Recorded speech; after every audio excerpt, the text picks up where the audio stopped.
Rob G, can you tell us a little news? Set up this news about the Where Dodgers you're about to be All-Star next game. week. And that's right. And Clayton Kershaw. That's right. The MLB All-Star Game rosters are officially out. Last week we had the starters. Now over the weekend, the reserves are out as well. And one name that kind of raised some eyebrows with his inclusion was Clayton Kershaw. Now, obviously, he had that 3,000 strikeout performance over the weekend. I believe it was on Thursday night that it happened. And the reason why it was surprising is he was not voted in by the fans. He was not voted in by the players. He was not voted in by the media. Instead, he received a special commissioner's selection. It's only the third time in MLB history that it's happened. The other two took place in actually the same year, 2022, when Rob Manfred allowed Albert Pujols and Miguel Cabrera to both get into the All-Star game. He's doing the same again this year for Clayton Kershaw. And Clayton had some thoughts on it earlier today. Take a listen. Everything that it encompasses to get to go to an All-Star game and get to be around that, get to take my family, and I'll never pass up that opportunity. So it's a tremendous honor. Super thankful to get to go, and regardless of the situation or how I maybe snuck into the All-Star game, it's pretty cool to get to be able to go. He snuck all right, and guess what? I'm all right with it. All you guys always saying, Breaking news. Rob Parker's a negative. He's the old guy punching at the cloud, traditionalist. He never wants to do anything outside the box. Bravo, Rob Manfred. Bravo, Major League Baseball. Bravo. This isn't some broken down pitcher, right, who didn't do anything this year, and you're just giving him enough. Now everybody gets a special exemption. You know what the other two guys that they did this for? Both are going in the Hall of Fame. Yes. Clayton Kershaw is going in the Hall of Fame. You know what he did this year, like a week ago, last week? Something only 19 other people had done. Right. Only 20 pitchers in the history of baseball now have struck out 3,000 or more batters, and Clayton Kershaw has won. Only 4 left-handers have done it, even a smaller group. Yep. And if you want to take this guy and celebrate him at the All-Star game when everybody in Baseball America will be watching, right? This is your time to shine. This is what an All-Star game is supposed to be. I'm cool with it, Kelvin. I have no issues. It wasn't like Clayton Kershaw didn't do anything special. He's a broken-down pitcher, and he's about to retire. No, they don't do this for everybody. These are only exemptions, right, for Hall of Fame-bound players. This is on par with what they've done with Pujols and what they did with Cabrera.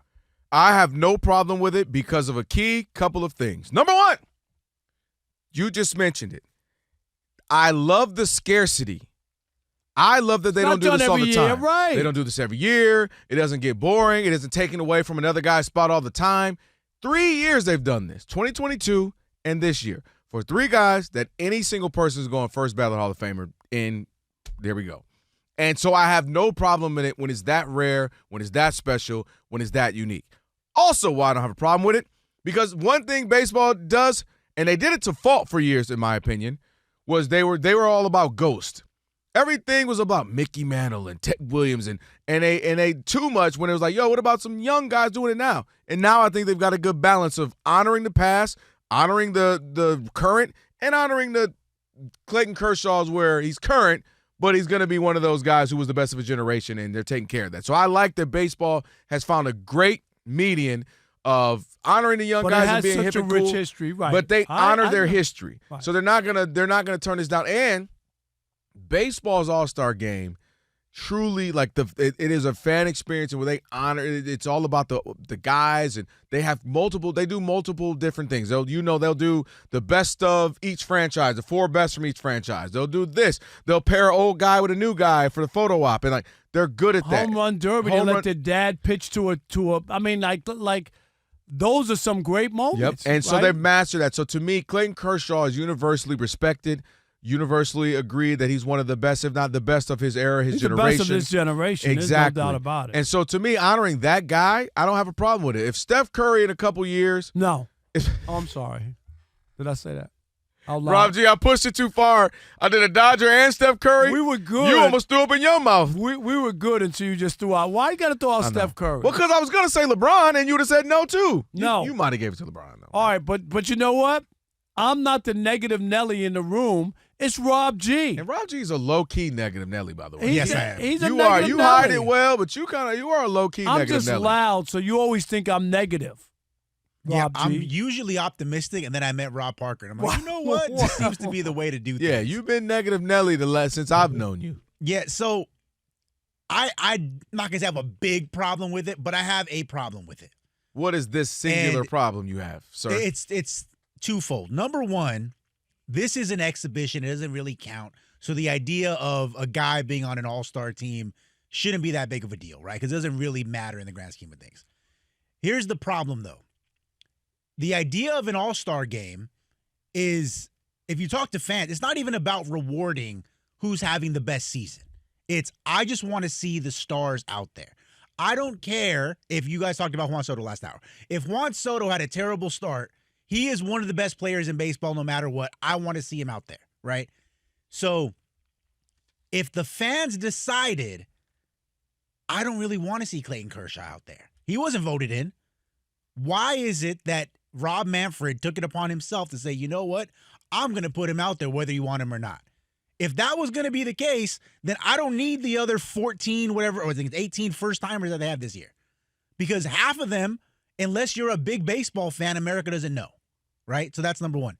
Number two, and this is probably the biggest reason, if this was, we knew definitively Clayton Kershaw's final season, then sure. Like, it's a going-away present, really doesn't impact anything. Let's give him his flowers.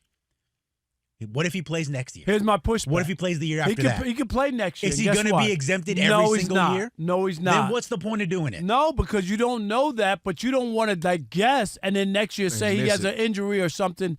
And Rob G, here's the only reason why I hear your point about the fans and all that. But here's the difference. He just broke the record.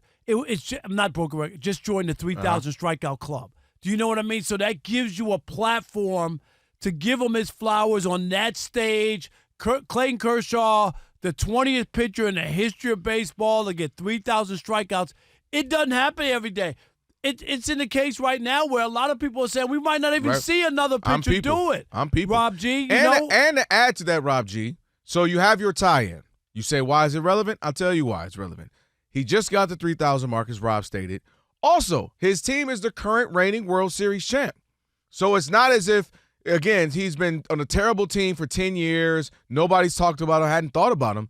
He just won, his team just won a World Series, and he just threw for 3,000 yards. And what makes that important, 3,000 strikeouts. 3,000 strikeouts. And what makes that important is baseball, more than any other sport, cares about its numbers. The numbers are that's the difference between why people don't have an issue with NFL players with the juice and baseball's different. Because the numbers matter. The numbers are so revered, right? Absolutely. And people Hollow are always ground like, those exactly. numbers. And so he just did something remarkable, 3,000 strikeouts. His team's a World Series champ. And I don't know this to be true, but it wouldn't shock me if this is his last year. You know, just because. That's probably what baseball's feeling. And I think feeling. they got an inkling, you know, maybe they talked to some agents and, you know, but it just wouldn't make sense.